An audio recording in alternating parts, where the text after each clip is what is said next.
नमस्कार दोस्तों। आप देख रहे हैं एग्जाम फेलो और हम पढ़ रहे थे 12th क्लास की ज्योग्राफी की पहली बुक मानव भूगोल के मूल सिद्धांत। इसके 3 लेसन में पहले कंप्लीट कर चुका हूं। अगर आपको 3 लेसन जो है देखने हैं, आप प्लेलिस्ट में जाके 12th क्लास के तीनों लेसन आप देख सकते हैं, या इसके जो है डिस्क्रिप्शन में इसका मैं लिंक दे दूंगा, वहां से आप उसे देख सकते हैं। मैंने कोशिश करी है कि उसके एक एक इम्पॉर्टेंट लाइनें आपको समझाऊं, और ज्यादा देर ना करते हुए आइए हम शुरू करते हैं मानव भूगोल के मूल सिद्धांत का चौथा लेसन, मानव विकास यानी ह्यूमन डेवलपमेंट। और जिन्होंने अभी तक इस चैनल को सब्सक्राइब नहीं किया है वो सब्सक्राइब कीजिए। जितना आप लाइक करेंगे उतना हमें जो है मोटिवेशन मिलेगा और आपके लिए और बेहतरीन वीडियो जो है वो बनाएंगे हम। तो आइए शुरू करते हैं। मानव विकास, ह्यूमन डेवलपमेंट। देखो, विकास और वृद्धि ये दो एक अलग अलग शब्द है। वृद्धि जो है वो हमेशा उसको हम काउंट कर सकते हैं, पर विकास को काउंट नहीं कर सकते। ठीक है, तो इसको हम और बेहतर तरीके से समझते हैं इस बुक के थ्रू। विकास और वृद्धि में बेसिक डिफरेंस जो है, अगर इसका कई बार अगर एकेडमिक की बात करें तो सीधा सा क्वेश्चन आता है, विकास और वृद्धि में अंतर स्पष्ट कीजिए। या अगर कॉम्पिटिटिव एग्जाम है वहां पर भी क्वेश्चन आता है, विकास जो है उसका विकास का अर्थ बताइए। उसमें से कोई भी स्टेटमेंट दे देंगे चार, और एक ठीक होगी उसमें से, या फिर वृद्धि की स्टेटमेंट पूछ लेंगे। तो विकास और वृद्धि में बेसिक डिफरेंस क्या है? जो वृद्धि है, वृद्धि हमेशा मात्रात्मक होती है, उसको हम काउंट कर सकते हैं। पर विकास जो है वो मात्रात्मक नहीं होता, वो गुणात्मक होता है। पहला अंतर इसमें ये है। दूसरा अंतर है कि वृद्धि जो है वो मूल्य सापेक्ष होगी, उसमें मूल्य स्पष्ट होगा, ओ सॉरी, मूल्य निरपेक्ष होगा। लेकिन विकास की बात करें, मूल्य उसका सापेक्ष होगा, सही रूप से प्रदर्शित नहीं किया होगा एग्जैक्ट फॉर्म में। इसके अलावा वृद्धि धनात्मक होती है या ऋणात्मक हो सकती है, दोनों हो सकती है, धनात्मक भी है और ऋणात्मक भी हो सकती है वृद्धि। लेकिन अगर विकास की बात करें तो विकास हमेशा सकारात्मक होगा, यानी कि उसका पॉजिटिव में ही उसका हो। कहने का मतलब ये है कि अगर किसी चीज की वृद्धि हो रही है, बढ़ रही है, वो वृद्धि ऋणात्मक भी हो सकती है, वो वृद्धि धनात्मक, दोनों हो सकती है। यानी कि वृद्धि जो है वो बढ़ भी सकती है, वृद्धि कम भी हो सकती है। लेकिन विकास की अगर बात करें, विकास हमेशा सकारात्मक ही होगा। जैसे मान लो, अगर हमारे देश की बात करें, 60 साल में जो विकास हुआ है, तो अब जो है उसके आगे का विकास होगा, ना कि जो है वो पीछे चले जाएगा।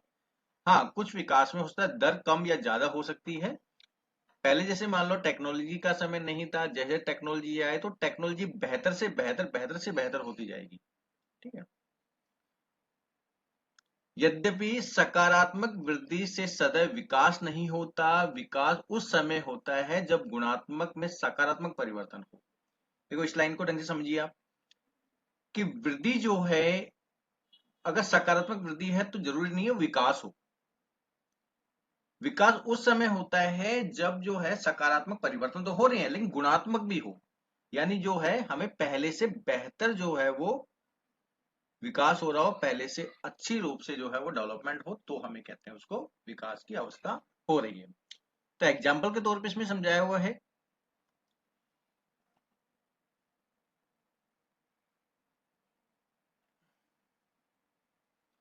उदाहरण दिया हुआ है, किसी निश्चित समय अवधि में यदि किसी नगर की जनसंख्या 1 लाख से 2 लाख हो जाती है तो हम कहते हैं कि नगर की वृद्धि हुई है। देखो, यहां पर जो है मात्रात्मक है, 1 लाख से 2 लाख हो रही है, तो ये क्या हो गया, हमारा वृद्धि हो गई है। फिर भी यदि आवास जैसी सुविधाएं, यानी जो सुविधाएं हैं आवास जैसी सुविधाएं, मूलभूत सेवाओं की व्यवस्था तथा अन्य विशेषताएं पहले जैसी रहती है, तब इस वृद्धि के साथ विकास नहीं जुड़ा हुआ है। यानी कि जनसंख्या में वृद्धि तो हो रही है, लेकिन ये क्या होगा, हमारी वृद्धि कहलाएगी। लेकिन अगर मूलभूत सुविधाएं पहले की जैसी ही हैं, अब भी वैसी ही बनी हुई है, तो वो हमारा विकास नहीं होगा, वो सिर्फ वृद्धि होगी, वो भी जनसंख्या में।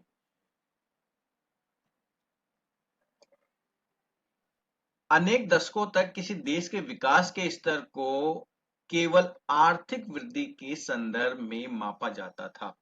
प्राचीन समय की बात करें, पहले बहुत लंबे समय तक विकास का मतलब होता था आर्थिक वृद्धि।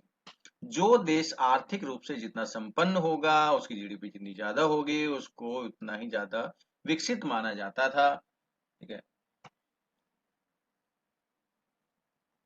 किसी देश की अर्थव्यवस्था जितनी ज्यादा बड़ी होगी, उसे उतना ही ज्यादा विकसित माना जाता था, जैसे मैंने अभी आपको बताया। किसी देश के लोग जीवन की गुणवत्ता का जो आनंद लेते हैं, उन्हें जो अवसर उपलब्ध है, जिन स्वतंत्रता का वे भोग करते हैं, विकास के महत्वपूर्ण पक्ष हैं। देखो, विकास का जो पक्ष होते हैं, विकास कहते किसे हैं? अगर किसी देश में जनसंख्या वृद्धि हो रही है, जैसे पहले पीछे एग्जांपल दिया हुआ था, जनसंख्या वृद्धि हो रही है, तो वो सिर्फ वृद्धि हो गई, जनसंख्या बढ़ रही है तो। लेकिन अगर उसमें लग रहा है कि लोग जो रह रहे हैं किसी देश के अंदर, वहां पे जीवन में गुणवत्ता पाई जा रही है, जीवन में पहले से बेहतर हो रहा है, पहले से लोग जो आनंद में व्यतीत कर रहे हैं जीवन को, पहले से ज्यादा स्वतंत्र महसूस कर रहे हैं, पहले से ज्यादा सुविधाएं उनको मिल रही है, तो वो हमारा विकास के अंतर्गत आता है, वो उसका विकास का पहलू हो जाता है।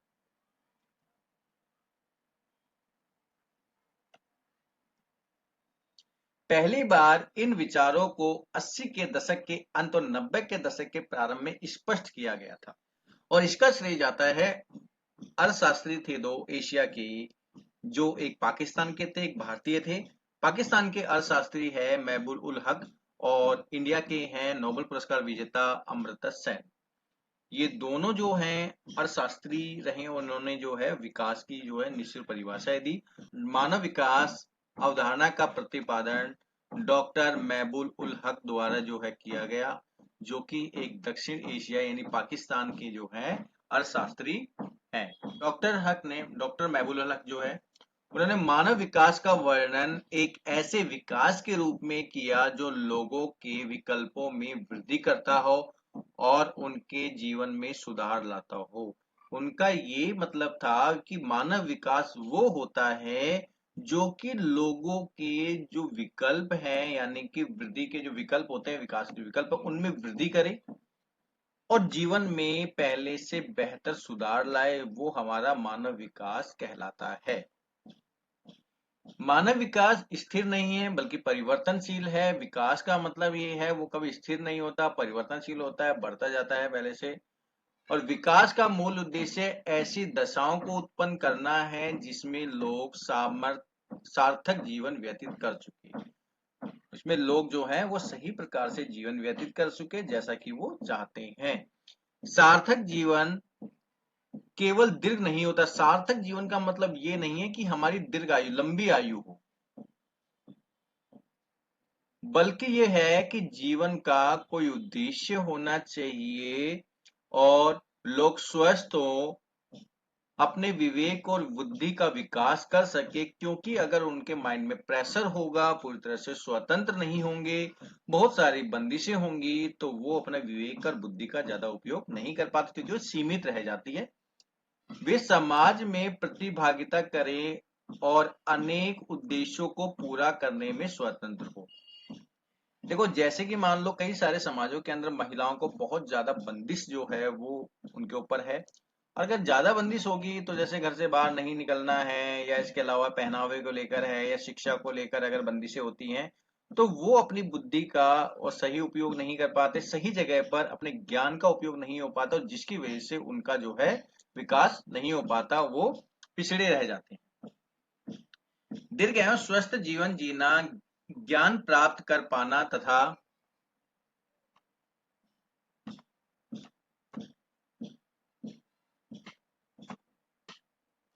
एक शिष्ट जीवन जीने का पर्याप्त साधन होना मानव विकास के सर्वाधिक महत्वपूर्ण पक्ष है। देखो, ये है कि दीर्घ जीवन जीना ये तो है ही, साथ साथ में क्या है, जीने के पर्याप्त साधन जो है वो मिलेगा, तभी जाके विकास संभव हो सकता है। तो विकास के लिए जो है वो खास तौर पर तीन चीजें बड़ी इंपॉर्टेंट है मानव विकास के लिए। एक तो है हमारा संसाधनों तक पहुंच, स्वास्थ्य और शिक्षा। ये तीनों चीजें मूलभूत आवश्यकताएं हैं। अगर ये आवश्यकताएं हमारी पूरी नहीं होती है तो मानव विकास जो है पूर्ण रूप से विकसित नहीं हो पाता। प्राय लोग अपने मूलभूत विकल्पों को तय करने की क्षमता और स्वतंत्रता नहीं होती।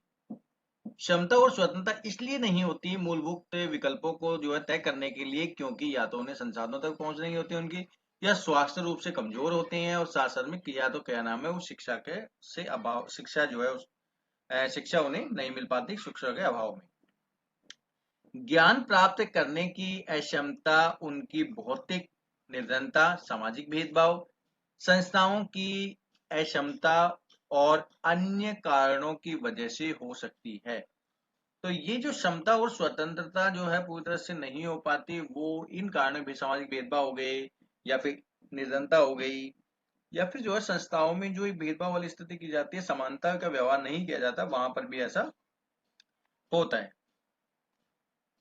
इसमें दीर्घ एवं स्वस्थ जीवन जीने, शिक्षा प्राप्त करने के योग्य होने और एक शिष्ट जीवन जीने के साधनों को प्राप्त करने में बाधा आती है। अगर जो है भेदभाव वाली स्थिति होगी, निर्धनता होगी, संस्थाओं में समानता का उपयोग नहीं किया जाएगा, तो वहां पर जो है वो कभी भी जो है विकास या शिष्ट जीवन जीने में बाधाएं उत्पन्न करता है।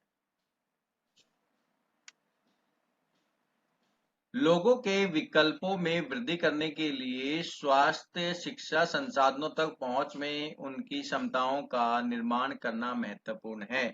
देखो, स्वास्थ्य, शिक्षा, संसाधनों तक पहुंच, ये तीन जो है विकल्प या तीन जो है साधन, ये जो है विकास के लिए बड़े इंपॉर्टेंट है। यदि इन क्षेत्रों में लोगों की क्षमता नहीं है तो विकल्प भी सीमित हो जाते हैं, क्योंकि ये बेसिक चीजें हैं। अगर ये किसी भी मनुष्य को या वहां के नागरिकों को प्राप्त नहीं हो पाती है, तो वहां पर विकल्प जो है वो सीमित हो जाएंगे। जैसे एग्जाम्पल दिया हुआ है कि एक अगर बच्चा है, वो डॉक्टर बनना चाहता है, लेकिन उसके पास में शिक्षा का अभाव है, वो शिक्षित नहीं है, तो वो जो है डॉक्टर नहीं बन पाएगा, क्योंकि उसके लिए शिक्षा जो है होना जरूरी है।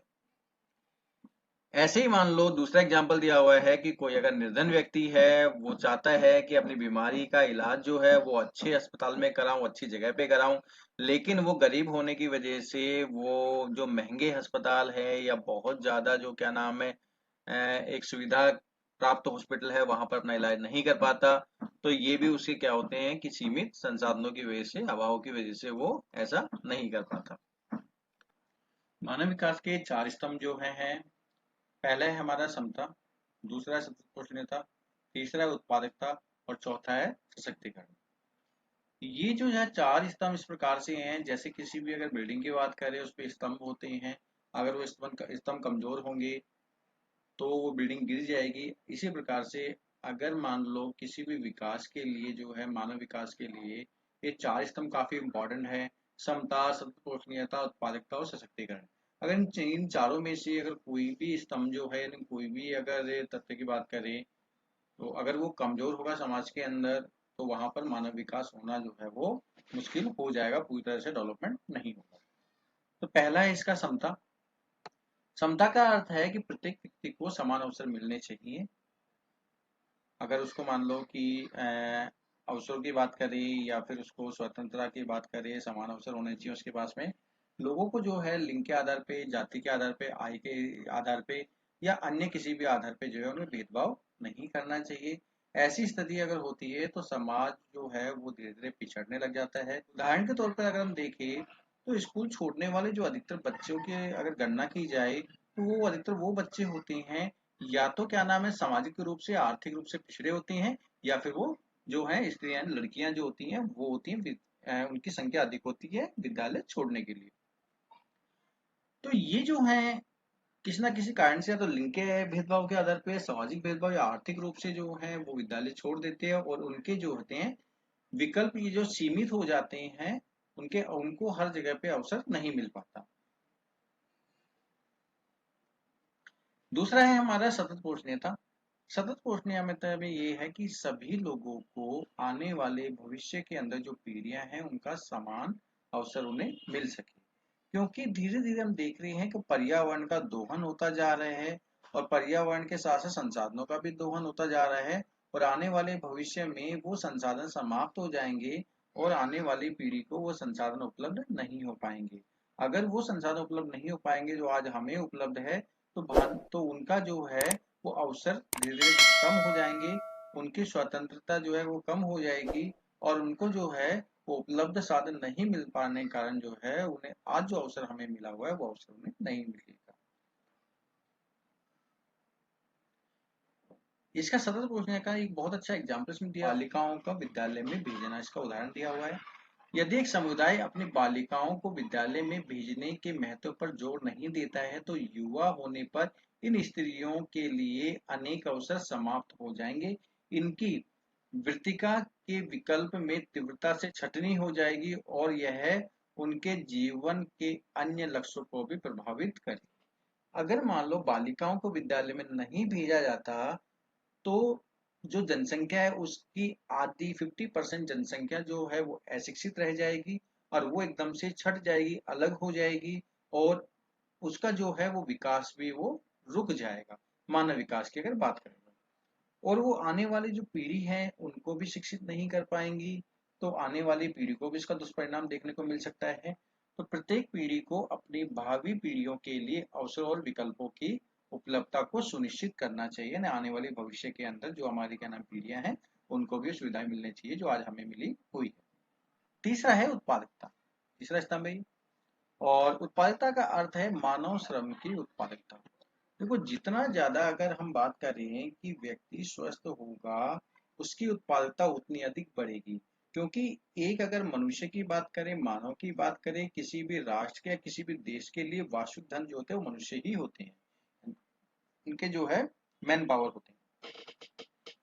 इसके लिए जो है उत्पादकता को बढ़ाने के लिए ज्ञान में जितना ज्यादा प्रसार किया जाएगा, कितना ज्यादा जो है ज्ञान बढ़ाने का प्रयास किया जाएगा, चिकित्सा सुविधाएं बेहतर की जाएगी, उतनी उनकी क्षमताओं का विकास होगा। तो जब समुदाय ही राष्ट्र का वास्तविक धन होते हैं, इस प्रकार उसके ज्ञान को बढ़ाने का प्रयास अथवा उन्हें बेहतर चिकित्सा सुविधाएं उपलब्ध कराने से उनकी कार्य क्षमता बेहतर होगी। कि जितने ज्यादा जो है स्वस्थ स्वस्थ होंगे उतनी कार्य क्षमता बेहतर होगी, क्योंकि एक बीमार व्यक्ति जो है वो अपना विकास नहीं कर पाता, तो अगर उसका विकास नहीं होगा, मानव विकास में भागीदारी नहीं होगी, तो समाज भी जो है वो उसका विकास भी नहीं हो पाएगा। और चौथा इसका स्तंभ है सशक्तिकरण। इसका अर्थ है अपने विकल्प चुनने की शक्ति प्राप्त होना। तो अपने जो विकल्प चुनने की शक्ति जब होगी जब हम जो है वो स्वतंत्र होंगे और हमें हमारी क्षमताओं का विकास होगा। तो ऐसी शक्ति बढ़ती हुई स्वतंत्रता और क्षमता से आती है। लोगों को सशक्त करने के लिए सुशासन एवं लोकानुमुख नीतियों की आवश्यकता होती है। कि समाज के जो पिछड़े जो वर्ग के लोग हैं, आर्थिक रूप से सामाजिक रूप से पिछड़े हुए हैं, उनको सशक्त करना बहुत जरूरी है। जब सशक्त होगा तो वो जो है देश की मुख्य धारा के साथ में वो जुड़ पाएंगे और उनका विकास भी साथ साथ संभव हो सकेगा। जब जो है उनका विकास होगा तभी उस देश का विकास जो है वो माना जाएगा। अगले बात करें तो है मानव विकास के उपागम। तो मानव विकास के भी हमारे 4 उपागम है। पहला है हमारा आयु उपागम, दूसरा है इसका कल्याण उपागम, तीसरा है न्यूनतम आवश्यकता उपागम और चौथा क्षमता उपागम। ये 4 उपागम दिए हुए हैं और इस उपागम के आधार पर ही जो है मानव विकास के जो है वो समस्याओं का समाधान किया जाता है। कि मानव विकास के महत्वपूर्ण उपागम ये दिए हुए हैं। तो इसके जो है उपागम 4 हैं, ये दिए हुए हैं। पहला इसका आयु उपागम, और आयु उपागम जो है वो सबसे पुराना उपागम माना जाता है, क्योंकि सबसे पहले की अगर बात करें तो विकास को आय से जोड़ा जाता था। कि विकास मतलब है वहां की आय, जिसका जो है जितनी ज्यादा आय होगी उतना ही ज्यादा जो है वहां का मानव विकास माना जाता था किसी भी देश की अगर बात करें तो। लेकिन इसके बाद में जो है 3 और उपागम जोड़े गए, तो उसमें कल्याण उपागम। कल्याण उपागम ये है कि जो है समाज की अगर बात करें, किसी भी देश की बात करें, तो वहां पर शिक्षा, स्वास्थ्य, सामाजिक सुरक्षा और सुख संसाधनों का उच्च सरकारी व्यय पर तर्क। यानी कि जो है सरकार जो है कितना व्यय इन पर खर्च करती है, कितना जो धन इस पर खर्च करती है अपनी योजनाओं में, शिक्षा पर, स्वास्थ्य पर, सामाजिक सुरक्षा पर या फिर अन्य किसी विकासात्मक कार्य पर खर्च करती है। वो जितना ज्यादा इन पर अधिकतम व्यय करेगी तो उतना ज्यादा जो है वो मानव विकास में वृद्धि देखने को मिलती है। तीसरा है हमारा आधारभूत आवश्यकता। तो आधारभूत आवश्यकता ये है कि ये उपागम, ये काफी इंपॉर्टेंट है क्योंकि पूछा जाता है कि अंतर्राष्ट्रीय श्रम संगठन के द्वारा मानव विकास में कौन से उपागम को जोड़ा गया है, तो वो है आधारभूत उपागम। तो इसका जो है वो अंतर्राष्ट्रीय श्रम संगठन ने इसको जो है इसके अंतर्गत जो जोड़ा है और उन्होंने 6 मूलभूत आवश्यकताएं जो है बताई हैं। ये भी इंपॉर्टेंट है कि स्वास्थ्य, शिक्षा, भोजन, जलापूर्ति। जलापूर्ति का मतलब ये है स्वच्छ जल, स्वच्छता, और आवास। तो ये सारी जो हैं हमारी 6 आधारभूत आवश्यकताएं हैं जो कि मनुष्य को मिलनी चाहिए, और जब मनुष्य को मिलती हैं तो तभी उसका विकास हो पाएगा, क्योंकि एक जो है बीमार व्यक्ति वो अपना विकास नहीं कर पाएगा, जिससे शिक्षा का अभाव होगा, उसकी उसकी जो है वो विकल्प सीमित हो जाएंगे। अगर उसको कुपोषण का शिकार होगा, भोजन उपलब्ध नहीं हो पाएगा, तो वो वैसे ही जो है मानसिक रूप से शारीरिक रूप से कमजोर होगा। और उसके जलापूर्ति जो है ये भी इम्पोर्टेंट है, क्योंकि ये भी जो है मानव शरीर को चलन संचालन करने के लिए इम्पोर्टेंट रोल अदा करता है। स्वच्छता और आवास, ये जो है अंतर्राष्ट्रीय श्रम संगठन ने 6 आधारभूत आवश्यकताएं मानी है। तो ये 6 आधारभूत आवश्यकताएं होना जरूरी है किसी भी विकास के लिए। इसके अलावा चौथा है इसका हमारा क्षमता उपागम। ये उपागम प्रोफेसर अमृता सेन जो हैं एक नोबेल पुरस्कार विजेता हैं, जैसे मैंने आपको बताया कि अर्थशास्त्री हैं बहुत अच्छे। इन्होंने जो है संसाधनों तक पहुंच के क्षेत्रों में मानव क्षमताओं का विकास बढ़ते मानव विकास की कुंजी है। ये इन्होंने कहा है कि जो है संसाधनों तक पहुंच अगर होगी मनुष्य की, तो तब जाके विकास जो है वो संभव हो पाएगा। तो क्षमताओं का विकास होना भी जरूरी है, क्योंकि अगर एग्जाम्पल के तौर पर मैं आपको बताऊं कि सऊदी अरब में जो भी गल्फ कंट्रियां हैं वहां पर 1980 से पहले इतना विकास नहीं था।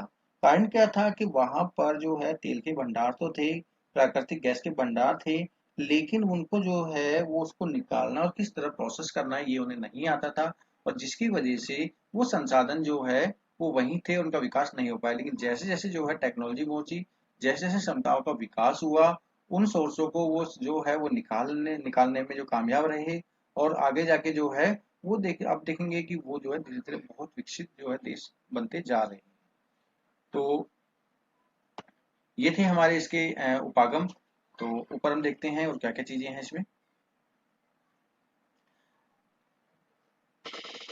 मानव विकास का मापन, देखो मानव विकास के मापन के लिए एक सूचकांक बनाया गया है, मानव विकास सूचकांक यानी ह्यूमन डेवलपमेंट इंडेक्स। और ह्यूमन डेवलपमेंट इंडेक्स जो है वो स्वास्थ्य, शिक्षा और संसाधन तक पहुंच पर आधारित है। ये मुख्य क्षेत्र इसमें जोड़े गए हैं, ये इसका आधार है। और इसको जो है जो भी रिकॉर्ड बनाया जाता है, जो भी इसकी जो सूचनाएं लेकर एक टेबल बनाई जाती है, वो उसके आंकड़े जो है 0 से लेकर 1 के बीच में इसको स्कोर दिया जाता है, और उसी के आधार पर इसका किसी देश का मानव विकास जो है सूचकांक वो तैयार किया जाता है। जो जितना 0 के पास होगा उतना उसका मानव विकास कम होगा, जो 1 के नजदीक होगा उसका मानव विकास अधिक होगा। तो स्वास्थ्य, शिक्षा और संसाधनों तक पहुंच, इसके आधार पर हम इसको चुनते हैं। स्वास्थ्य का मतलब है जीवन प्रत्याशा। जीवन प्रत्याशा यानी कि है कि लोगों का जीवन कितने लंबे समय तक जो है लोग जीवित रहते हैं और वो सार्थक जीवन व्यतीत करते हैं, ये भी इम्पोर्टेंट है। स्वस्थ जीवन मतलब खाली जो है लंबा जीवन नहीं है, उसका स्वस्थ जीवन भी होना जरूरी है, यानी लंबा जीवन होना चाहिए और स्वस्थ भी होना चाहिए। इसके अलावा शिक्षा की अगर बात करें तो शिक्षा में दोनों शिक्षाएं इंपॉर्टेंट है। एक तो है हमारा जो विद्यालयों के अंदर नामांकन जो है, और साथ साथ में जो प्रौढ़ शिक्षा यानी वयस्कों में भी शिक्षा का प्रतिशत कितना है वो दोनों को इसमें इंक्लूड किया जाता है। विद्यालय के अंदर हो गए या प्रौढ़ शिक्षा है, दोनों को इसमें सम्मिलित किया जाता है। उनका जो है वो देखा जाता है कि जनसंख्या में ज्ञान ज्ञान का स्तर कहाँ तक है, लोग कहाँ तक पढ़े लिखे हैं, वो चीज। संसाधनों तक पहुंच के अंदर जो है वो क्रय शक्ति यानी कितना जो है वो सेल्स हुई है, उसके आधार पे जो है वो अमेरिकी डॉलर में निकाला जाता है। तो इन तीन के आधार पे सभी को जो है वो बराबर की वरीयता दी जाती है इनको। तो 1/3 की भारिता के साथ में इसको जो है सूचकांक तैयार किया जाता है, यानी सभी को इक्वल रूप से इनको जो है इंपॉर्टेंस दी जाती है। तो ये मैंने बता दिया है कि एक के पास जितना रहेगा उतना मानव विकास अधिक होगा, 0 के पास रहेगा उतना मानव विकास उसका कम रहेगा, जिस देश का होगा। क्योंकि मानव विकास सूचकांक के साथ साथ मानव गरीबी सूचकांक भी निकाला जाता है, उन दोनों के आधार पर ही मानव विकास की गणना की जाती है। गरीबी विकास सूचकांक जो है वो बिना आय का एक माप है, जिसमें 40 वर्ष तक जीवित रह पाने वाले की संभावना जो व्यक्तियों की है वो।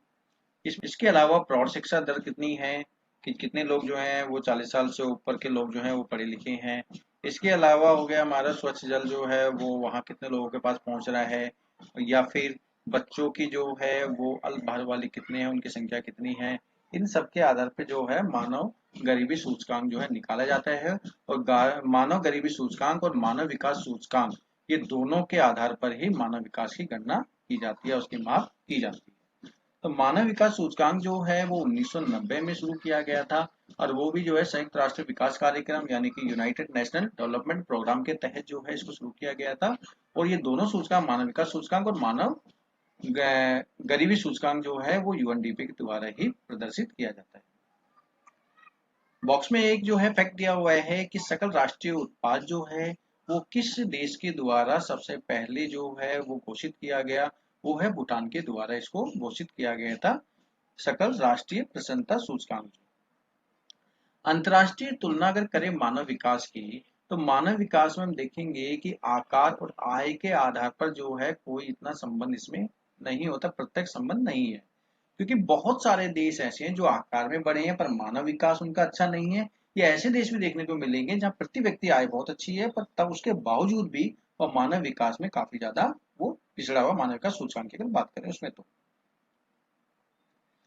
निर्धन राष्ट्रों का कोटि क्रम धनी पड़ोसियों से ऊंचा रहा है। तो ऐसा भी देखने को मिला है कि जो निर्धन जो क्या नाम है या फिर जो इकोनॉमिक कंडीशन से जो डाउन है जो देश, वो इकोनॉमिक कंडीशन से स्ट्रांग देशों से भी अधिक मानव सूचकांक उनको मिला हुआ है। उदाहरण के तौर पर अपेक्षाकृत छोटी अर्थव्यवस्थाएं होते हुए भी श्रीलंका और ट्रिनिडाड और टोबैगो का मानव विकास सूचकांक भारत से ऊंचा है। यानी इनका देखेंगे तो बहुत छोटे हैं, इकोनॉमिक कंडीशन भी इतनी अच्छी नहीं है, उसके बावजूद भी भारत से इनका सूचकांक अधिक देखने को मिलता है। तो इसमें जो है हम इसको 4 कैटेगरी में डिवाइड करते हैं। एक उच्च मानव विकास जो है वो माना जाता है कि 0.800 से ऊपर वाले देश हैं, उसमें 59 देश आते हैं। उच्च जो होते हैं इसमें वो 0.701 से लेकर 0.799 के बीच में जो है वो 53 देश में सम्मिलित होते हैं। इसके अलावा मध्यम जो है 0.550 से 0.700 के बीच जो है 39 कंट्रियां इसके अंदर आती है। और निम्न मानव विकास सूचकांक के जो देश हैं वो हो गए हमारे 38 देश हैं, 38 कंट्रीज के अंदर आती है। और 0.549 से नीचे के जो हैं देश इसके अंदर सम्मिलित होते हैं। तो ये 5 जो है कैटेगरी में सभी देशों को इसमें बांटा गया है, अति उच्च, उच्च, मध्यम और निम्न। भारत की बात करें तो भारत जो है वो मध्यम वर्ग के अंतर्गत वो आता है। अगर विश्व की बात करें तो विश्व में सबसे उच्च जो मानव विकास सूचकांक में आने वाला देश है वो है हमारा नॉर्वे। और ये रहा नॉर्वे। नॉर्वे जो है मानव विकास सूचकांक में सबसे टॉप पर है। ये क्वेश्चन कई बार पूछा गया है कि मानव विकास सूचकांक में सबसे अधिक मानव विकास सूचकांक किस देश का है, या फिर क्या नाम है, कम से कम नहीं तो 4 या 5 कंट्रियों के बारे में हमें इसके बारे में पता होना चाहिए। ये बहुत सारे कॉम्पिटिटिव एग्जाम में पूछा जाता है कि सबसे अधिक मानव विकास सूचकांक या कौन सा है, किस देश का है, या फिर ये देख लेता है, ये पूछ लेता है कि इसका क्रम जो है वो व्यवस्थित कीजिए। तो मानव विकास सूचकांक में अधिकांश देश वो होंगे जो कि यूरोपीय कंट्री के हैं जिनका मानव विकास सूचकांक अधिक होगा। इसके अलावा जो है एशिया के काफी सारे देश में सम्मिलित होते हैं, जैसे हो गया हमारा हांगकांग है, इसके अलावा जो है सिंगापुर है। तो ये सारे जो है हमारे एशियन कंट्री हैं जो कि मानव विकास सूचकांक में टॉप 10 की कंट्रियों के अंतर्गत ये सम्मिलित हुए हैं। तो मानव विकास सूचकांक में उच्च स्तर बताया, उच्च स्तर पर लगभग 53 देश में सम्मिलित होते हैं। और यहाँ पर जो है वो सामाजिक रूप से जो अखंडता देखने को मिलती है, सामाजिक भेदभाव तो नहीं होता है। इसके अलावा लोक और सुशासन में उच्चतर निवेश इन वर्गों में अन्य देशों से सर्वथा अलग किया है। यहाँ पे हम देखते हैं कि यहाँ पर स्वास्थ्य सेवाएं, शिक्षा, इस पे जो है सरकार का अधिक व्यय होता है, सरकार अधिक फोकस करती है, जिसकी वजह से मानव विकास सूचकांक उच्च है यहाँ पर और सभी देशों से इसको भिन्न किए हुए हैं। इनमें से अनेक देश पूर्व सामाजिक साम्राज्य शक्तियां रही हैं। अगर पहले की बात करें, साम्राजिक शक्तियां रही हैं जिन्होंने साम्राज्य स्थापित किया है। सामाजिक विविधता की डिग्री उच्च है, यहाँ पर सामाजिक विविधता जो है ये ज्यादा नहीं है। यहाँ पर सामाजिक विविधता बहुत कम देखने को मिलती है। और देश यूरोप में अवस्थित है अधिकतर जो उच्च मानव विकास सूचकांक वाले देश है, मैंने आपको बताया है। इसके अलावा काफी सारे ऐसे देश हैं जो कि गैर यूरोपीय हैं, एशियन देश हैं या अमेरिकन देश हैं जो कि इसके अंदर शामिल हैं। और वो जो है वो औद्योगिक विकास के आधार पर या अपनी जो है वो सरकारी नीतियों के आधार पर ही वो मानव विकास सूचकांक में उच्च स्तर पर पहुंचे हैं। तो मानव विकास सूचकांक में दूसरा मध्यम स्तर पर जो आने वाले देश हैं, वहां पे जो है अधिकांश देश वो हैं जो द्वितीय विश्व युद्ध के बाद में जो है इसके अंतर्गत शामिल हुए हैं। और ये जो है सोवियत संघ के विघटन के बाद में काफी सारे देश जो है इसमें सम्मिलित हुए हैं। अनेक देश अधिकांशतः लोकान्मुख नीतियों को अपनाकर व सामाजिक भेदभाव को दूर करके तेजी से अपने मानव विकास स्कोर में सुधार कर रहे हैं। यानी यहाँ पर पहले समस्याएं थी, लेकिन द्वितीय विश्व युद्ध के बाद में जो होती है अपनी नीतियों में सुधार किया गया। इसके अलावा सामाजिक भेदभाव को दूर किया गया और इसके आधार पर जो है मानव विकास स्कोर में वो जो है एक मध्यम स्तर पर आ सके हैं, यहाँ पर उच्च मध्यम स्तर। इतिहास में राजनीतिक अस्थिरता और सामाजिक विद्रोह का सामना किया है इन्होंने, इन सारे देशों ने। पहले इतिहास में समस्याएं थी, लेकिन धीरे धीरे समस्याओं का इन्होंने सॉल्यूशन कर लिया है।